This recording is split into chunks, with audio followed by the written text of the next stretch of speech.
Welcome back to another episode of Real Estate Investing in New York with me, Christina Kremidas. And in this episode, we are doing a deep dive into another key New York City neighborhood. This neighborhood offers a ton of value and it's one of my favorites. We're talking about the Financial District, so stay tuned. We're covering everything here.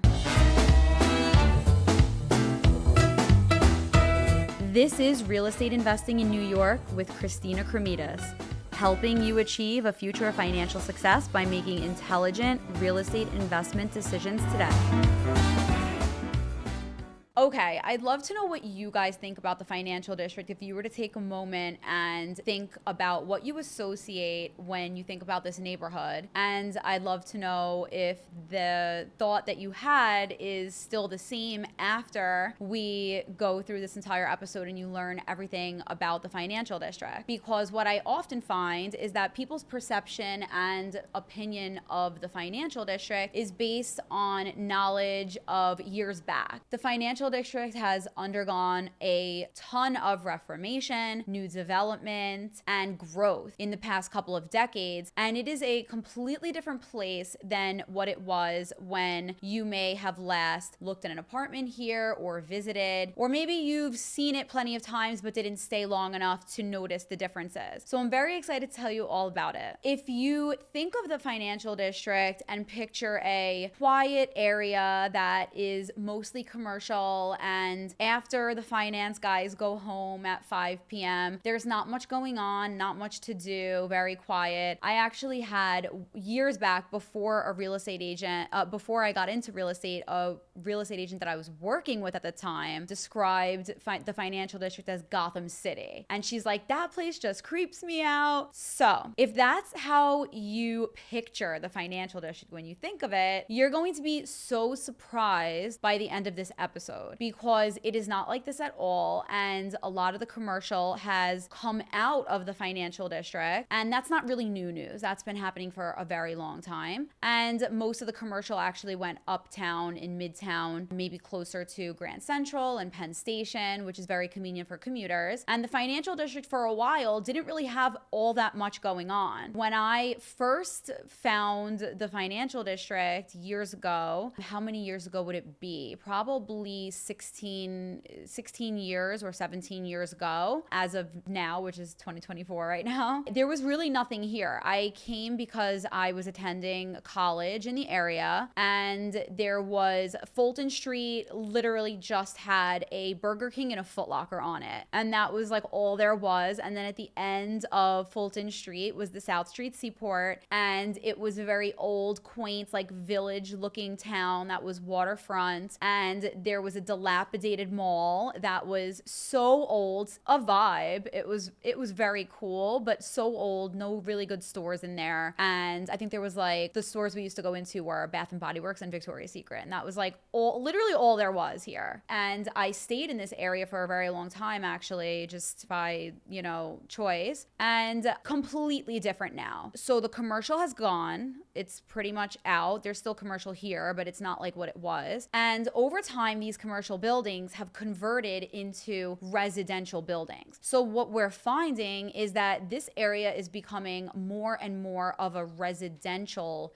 neighborhood. The good thing about residential neighborhoods is that great neighborhood amenities come in and there are a lot more things to do, and I'm going to get into all of that. So there's many pros and some cons to the neighborhood, which I'll go over with you now. One of my favorite things about the Financial District is that it is directly near two waterfront communities. Pretty much on one side, you have the South Street Seaport, and on the other side of the Financial District, you have Battery Park City. They're fairly close to each other because as you near the bottom of Manhattan, it comes to a point. The landmass comes to like a triangular point at the bottom. So everything at the bottom where the Financial District is tends to get closer and closer together. So these two waterfront communities are not far away from each other. And in Battery Park City, you have a brand new neighborhood for the most part. We went over it a couple of episodes ago, so you know everything about Battery Park City. And it is a beautiful, stunning waterfront community with amazing luxury mall and pretty much everything you could want. And then over on the South Street Seaport side, you have another brand newly renovated waterfront community. Absolutely stunning. The mall that I referenced a couple of minutes ago was knocked down and completely rebuilt from scratch. And it now houses a very cool concert hall up at the top and on the roof. And there's just so many things going on. Jean-Georges, who's a celebrity chef, came in and opened up several beautiful restaurants and destinations down by the South Street Seaport. One of them is a restaurant called the Fulton, which is a seafood forward, like sushi restaurant. And there, he also did the Tin Building, which is a very cool destination with luxury gourmet stores of all different ethnicities and several cool restaurants, bars, and speakeasies. So really interesting, cool stuff that the landmass was always there with the waterfront on either side, but now they're phenomenal destinations. Whereas I remember years back when I had met my husband at college. So when John and I used to hang out, we used to like to do waterfront picnics in Battery Park City. And we used to have to travel to go get hero sandwiches and bring them to Battery Park City to sit on the grass and enjoy them and watch the water, because there was literally not even a place to get a sandwich down there. And that's only 16, 17 years ago. So again, like the amount of transformation that has happened down here is much greater and happened very quickly compared to other neighborhoods in Manhattan that feel like they've been in their own and kind of had their branding for a very long time already.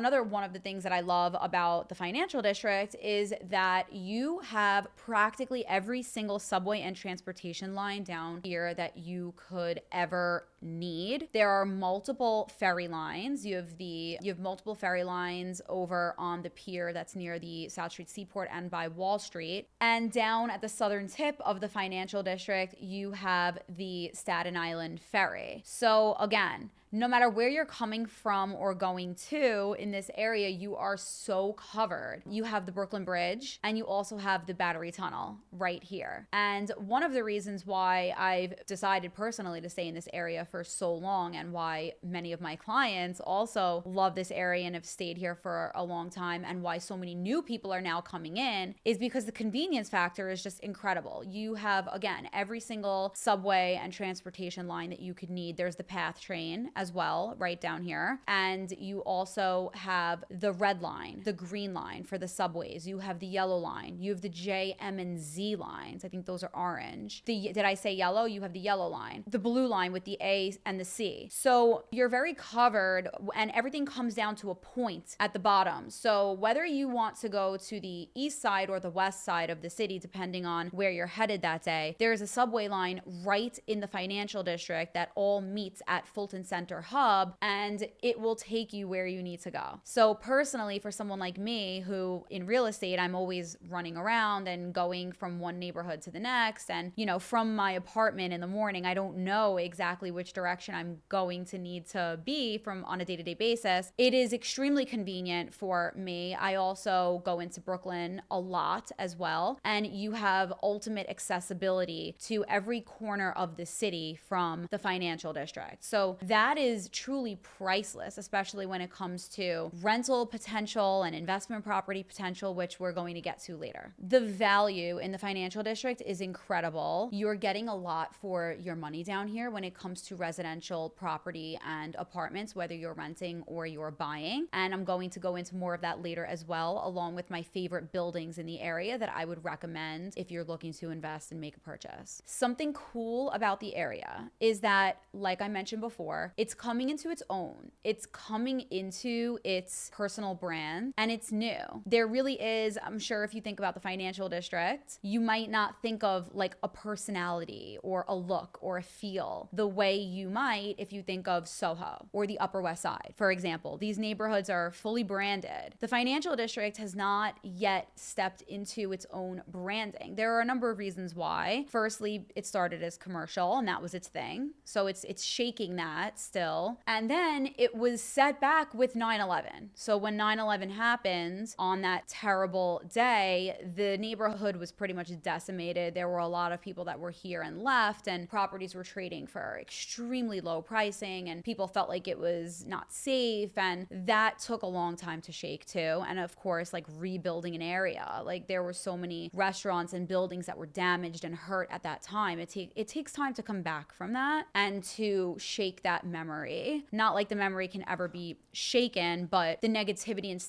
and stigmatization around the area and those sad, difficult memories is something that took time to bounce back from. But it's bounced back, and the neighborhood is coming into its brand and coming into its feel and its identity. And I feel that that identity is very Great Gatsby. That's how I describe it to my clients. That's how I describe it to people that I'm talking to. It's very Great Gatsby in the sense that you have this historic, beautiful, stunning architecture. First of all, you have these very large, grand Art Deco, very like stunning and beautiful buildings that are made out of limestone, marble. It's workmanship that doesn't really happen today anymore. And you have these massive buildings, towers that were originally commercial that now are occupied by residents. So it's very cool. You have these oversized, super tall ceilings in these types of apartments, and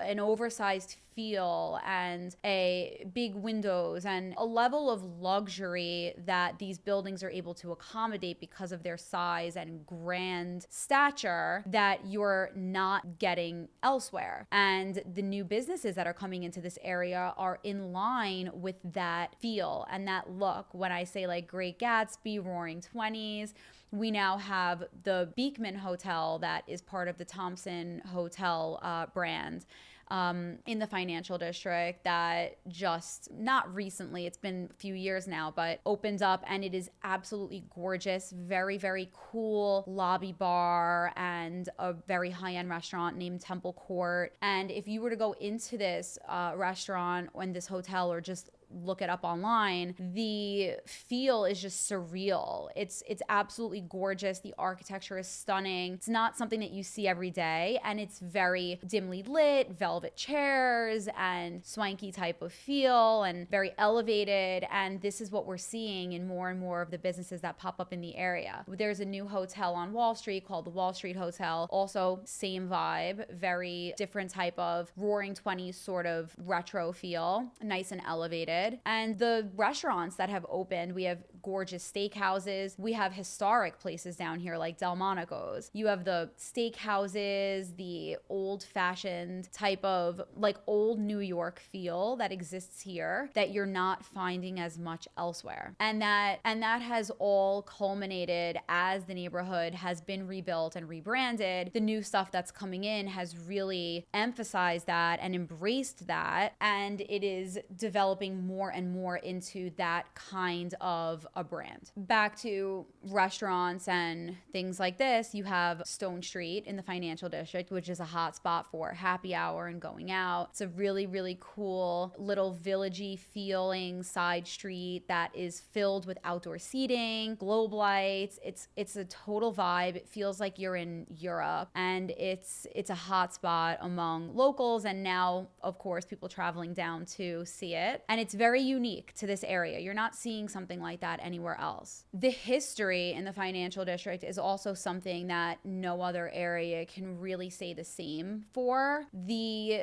financial district is pretty much where Manhattan got started. There's so much rich history here of iconic historical events that occurred here. For example, there is a restaurant named Francis Tavern where George Washington and other founding fathers used to frequent. They held banquets there, and that restaurant is still open and functioning to this day. So there's history here that you're not seeing anywhere else. If you are walking down some of the streets in the financial district and you look down, you'll actually see that there is glass that you can see through on the floor. And if you look below, there's artifacts from things that were under the ground from many, many years ago with explanations about what they are. And that's something very very special. It's not something that you can recreate, which leads me into the real estate, which we're going to touch much more on in a few minutes. But the real estate down here and the buildings down here, the architecture down here, you're not finding very much of elsewhere. The intricacies in the buildings and the materials that were used are just absolutely gorgeous. The level of detail is, it's like you look up, you want to take a picture. It's very gorgeous. And the fact that you can live in a building like that is cool. People really love it. And the quality of the workmanship and these buildings that were built like tanks gives you peace of mind when you are considering investing. On that note, when it comes to investing in the area, the financial district is phenomenal for an investment property. So if an investment property is something that you've been considering, the area is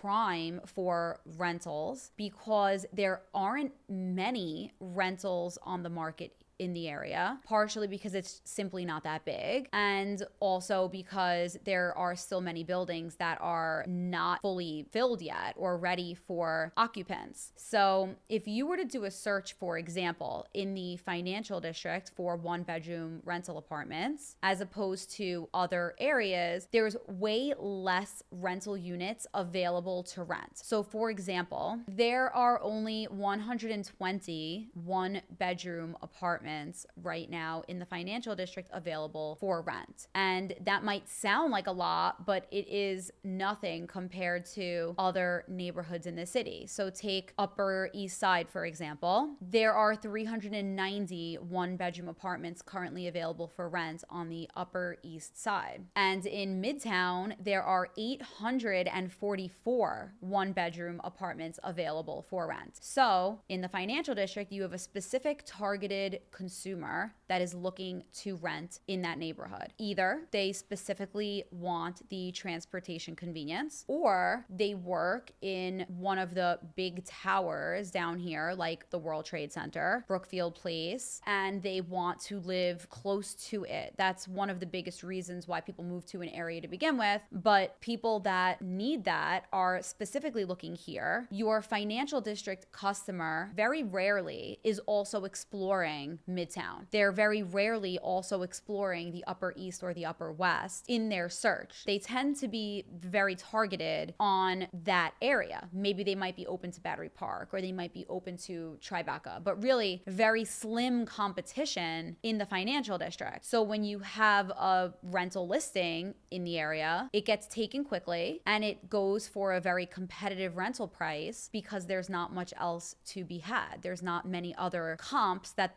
renter could choose from. So with the rise in residential apartments that are available in the financial district, of course, comes the need for neighborhood amenities, shopping, grocery stores, etc. And there's plenty of that in the financial district. There is a new large Whole Foods on Wall Street and Broadway. So definitely great. And then plenty of other smaller supermarkets and your Key Foods and your gourmet stores scattered throughout. So that's covered as well. And that's a newer development that Whole Foods only opened last year. So that was a big deal for the area and it got a lot more attention and people felt like it was officially a residential area once that came in. And then you have phenomenal shopping over in Brookfield Place, for example. There's a very high-end designer mall and it's not as much there. You're not really going to find your small boutiques or your specialty stores like you would in Soho, for example. So it's not like you might not really be able to do like all of your day-to-day shopping needs for like fashion or home goods or things like that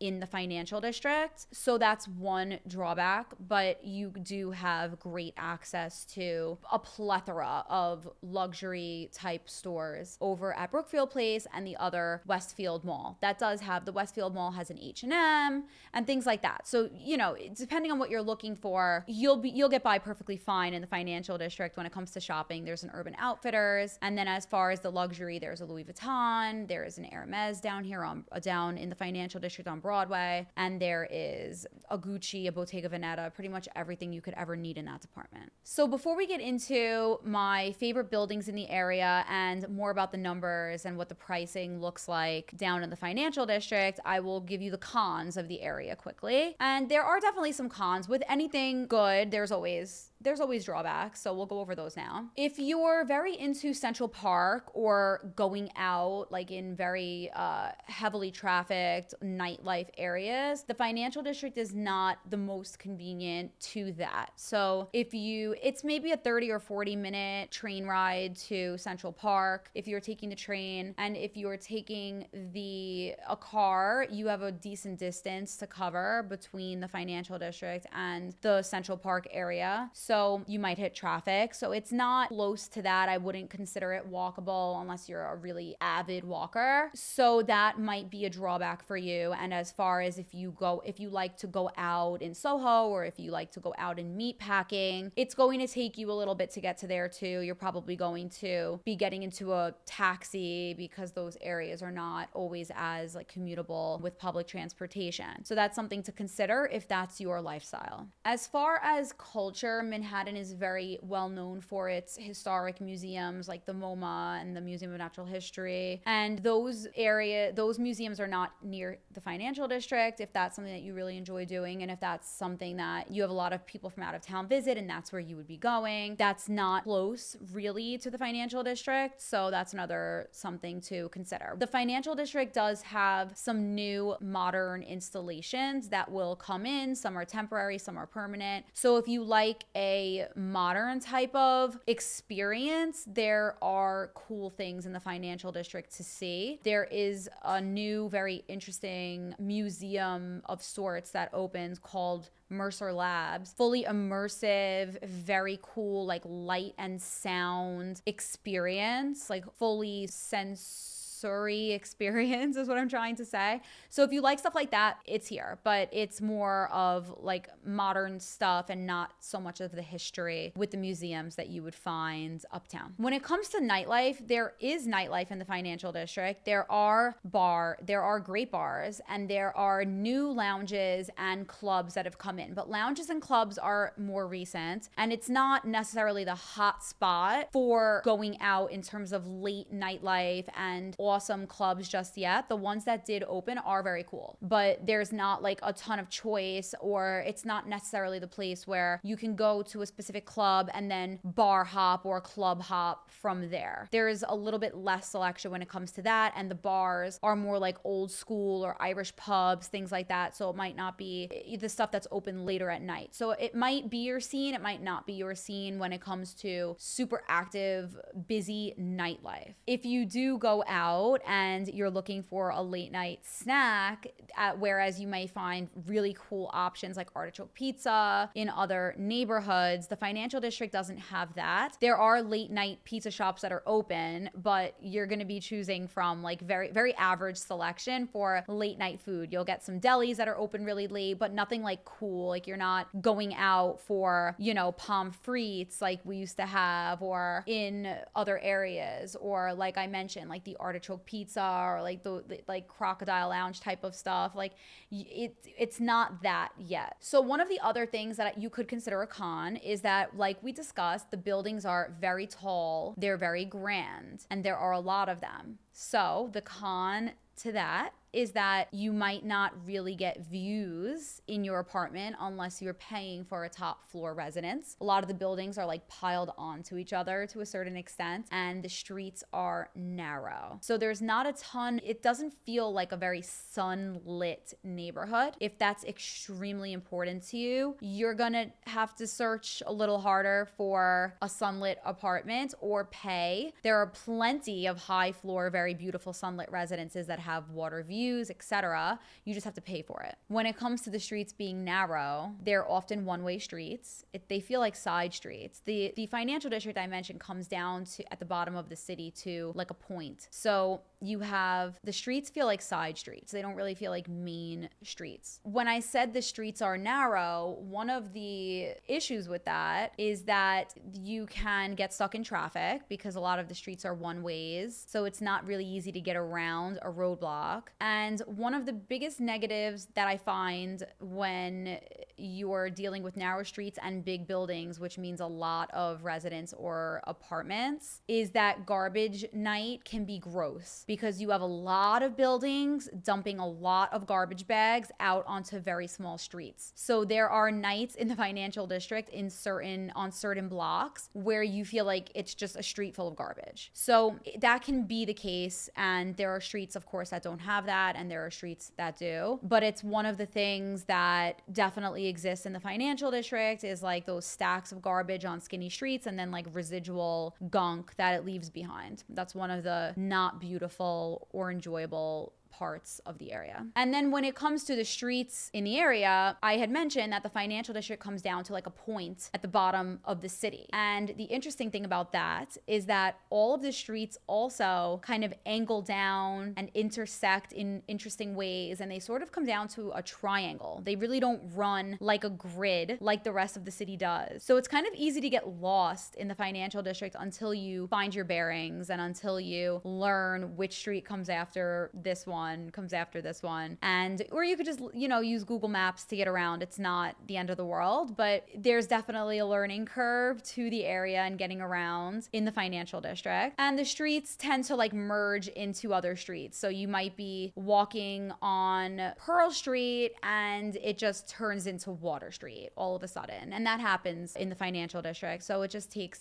getting used to and being on your GPS if you are not super used to it. That pretty much wraps up the cons of the area. If you guys have pros or cons that I missed, definitely always leave me a comment or reach out, send me an email, let me know what your thoughts are, and I'll be sure to address it and mention it on social media or whatever in an upcoming episode because I love hearing your thoughts. But that's my summary of the area. And now for my favorite buildings and opportunities to invest in the area. So I did actually invest in the financial district and I purchased a condo in the area a while ago, maybe 10 years or so ago. And when I was searching for an apartment, and I had looked everywhere, I was searching everywhere. I had searched for at least a year. I had probably seen hundreds of apartments. I would have been a real estate agent's worst nightmare. I was not in the industry yet, but I definitely had my fair share of an understanding of comparables at the time. I had looked in every neighborhood, and I was actually very much against looking in the financial district because Hurricane Sandy had just happened a couple of years prior, and I was traumatized because I was living in the area at that time, and we were evacuated, and a lot of the buildings had electrical problems from their mechanicals being flooded. And I said I would never, ever invest in the financial district. And then as I searched, I ended up working with a real estate agent that encouraged me to look in the area because I kept having a specific issue with everything I had previously looked at in other areas. So, I thought I wanted like a townhouse on the Upper East Side or something like that. And when I would walk into those apartments, I was like, what happens if something breaks? Like I literally have no idea. I have no idea what I'm doing. It feels like a private house. Like I feel like very much on my own, or it needed renovation, or it was old, or whatever the case was, there was something about everything that I had seen that wasn't right. And my real estate agent that I worked with kind of understood that if I was willing to look at the financial district, it would be a match for me because what I didn't know that I really wanted was a service building and more of like a luxury feel. And when I finally did look at the financial district, it made so much sense, especially from eventually I wanted to rent it out. So it was a rental income in versus out versus monthlies out thing, that it was the only area where I was able to find a building that checked that box and would have net me in the green. And it was also surprising to me at how beautiful the buildings were, and it was a no-brainer. The apartment that I ended up finding was phenomenal, and that's why I recommend it to all of my clients as well. And one of my favorite buildings, and it is the building that I personally invested in, is located at 99 John Street. This building is called Deco Lofts Condominium, 99 John Street, Deco Lofts. And this building is excellent because it's very well priced, but it also has all of the amenities that most people want and look for. It meets all of your needs, and even then it's more luxury than most people's bare minimum, but the monthlies in the building are very, very low. It's very efficient, well run, so you're not paying in excess of monthlies and paying for things that you don't need. This is an Art Deco style condominium that was built in 1933. and it has an old world build.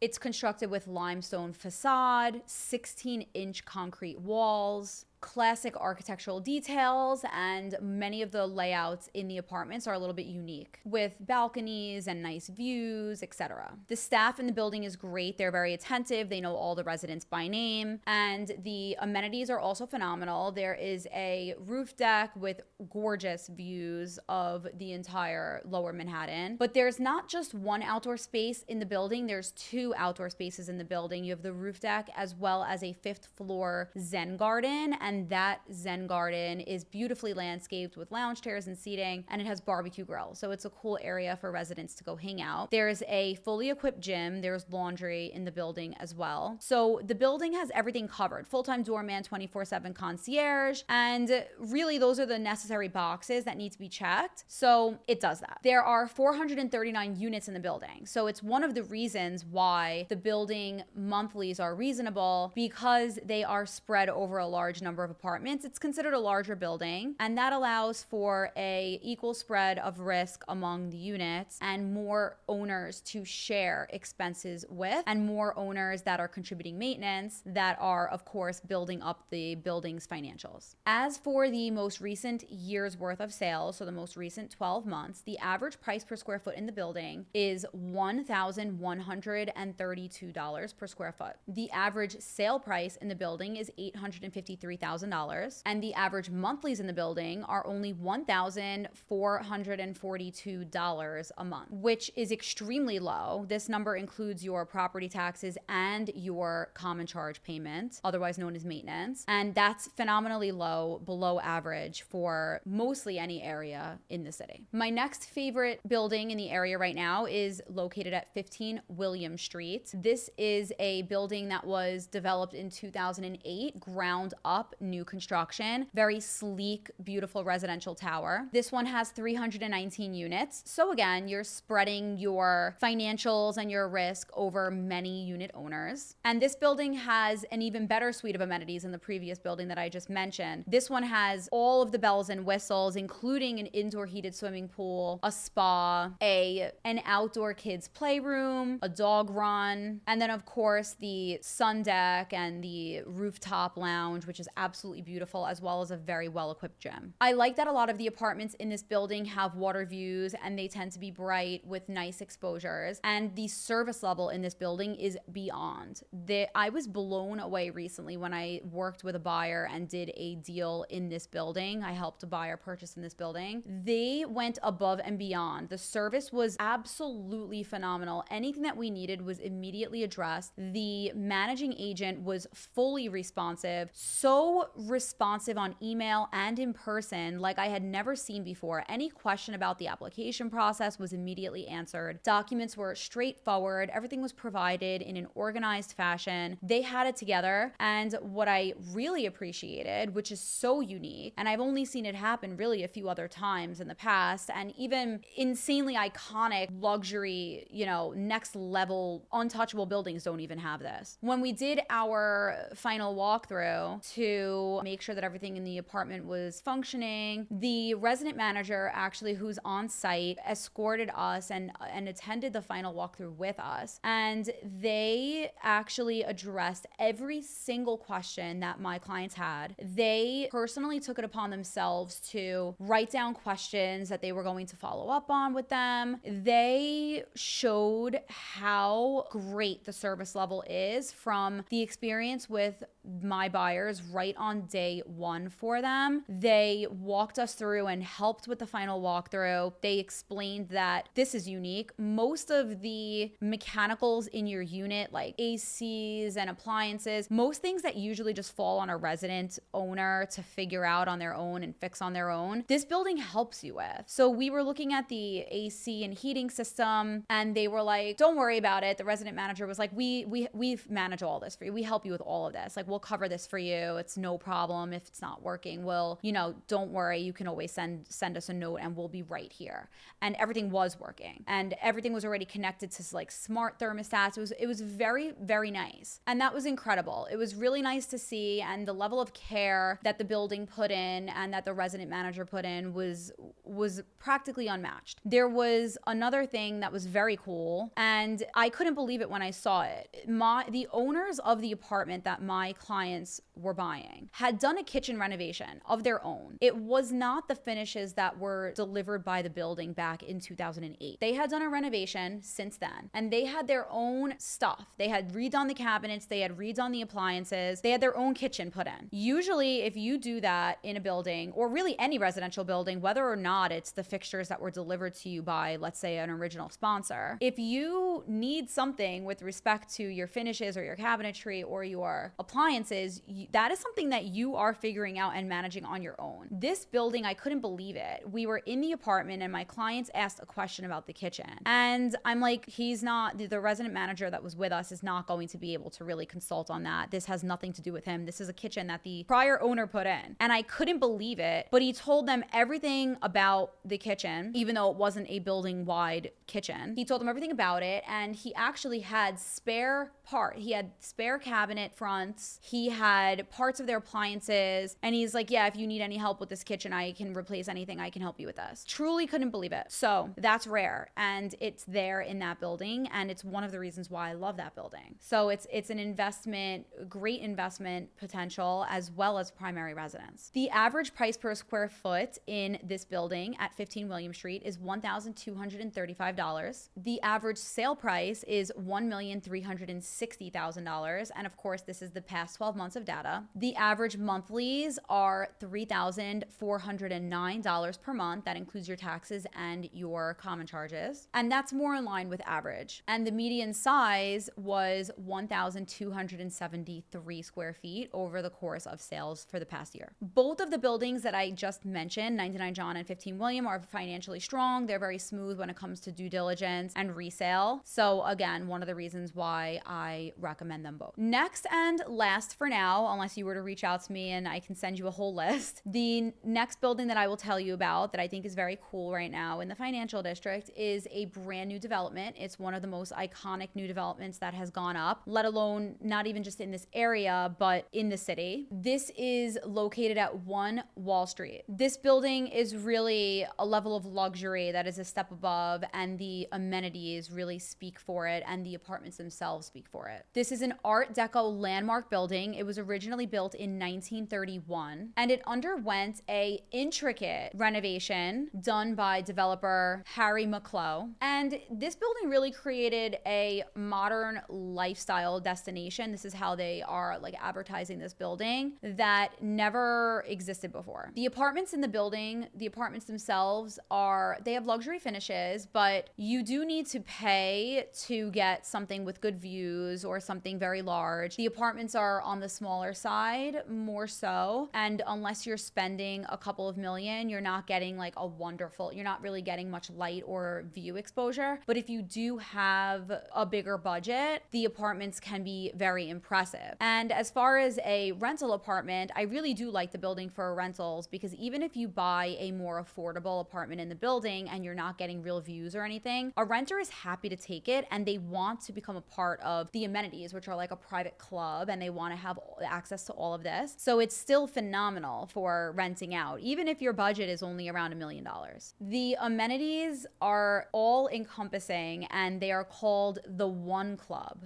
It's 100,000 square feet of amenity space, and there's everything you could dream of, including a 75-foot swimming pool. There's a private restaurant for this building. So if you're a resident in the building, you get to experience a restaurant that is on site, private to people who own or rent in the building. And there's a bar area, and it's very cool space. And then of course there are your other amenities like the outdoor spaces. There's plenty of outdoor terrace spaces. There's fully equipped gym. But one of the coolest amenities that this building has is a massive co-working space. If you remember the WeWorks, this rivals WeWork. There's private conference rooms and phone booths and areas to work and sit of all different sizes. And it's absolutely phenomenal co-working space. And as far as on-site commercial areas that are very attractive to residents, there is the Whole Foods that I previously previously mentioned, that is the Whole Foods that came into the area. It's 50,000 square feet and it's at the base of this building. There's also a 54,000 square foot department store from France called Printemps that is working its way into the space. The signage is already up. The store is not yet open, but it's highly anticipated. And then there's a Lifetime Fitness, 75,000 square feet space for a wonderful Lifetime gym. And we've been negotiating for our buyers in the building to get Lifetime Fitness memberships. And this is valuable because Lifetime Fitness is so expensive. But I don't know that every single deal will be getting that or if they're going to keep that as an incentive, but people have gotten it. So again, phenomenal commercial amenities on site right in the building. As for the numbers in the building, the average price per square foot of all of the recent sales in the past year is $1,910 per square foot. The average sale price in the building has been $1,590,000. The average monthlies in the building is $2,752 per month. And the median size of the apartments that have traded in the past year is 843 square feet. Again, smaller than the rest, like I had already mentioned. Okay, so we just completed the zoom in on 3 buildings that I like in the area, and now I want to quickly give you the overall neighborhood numbers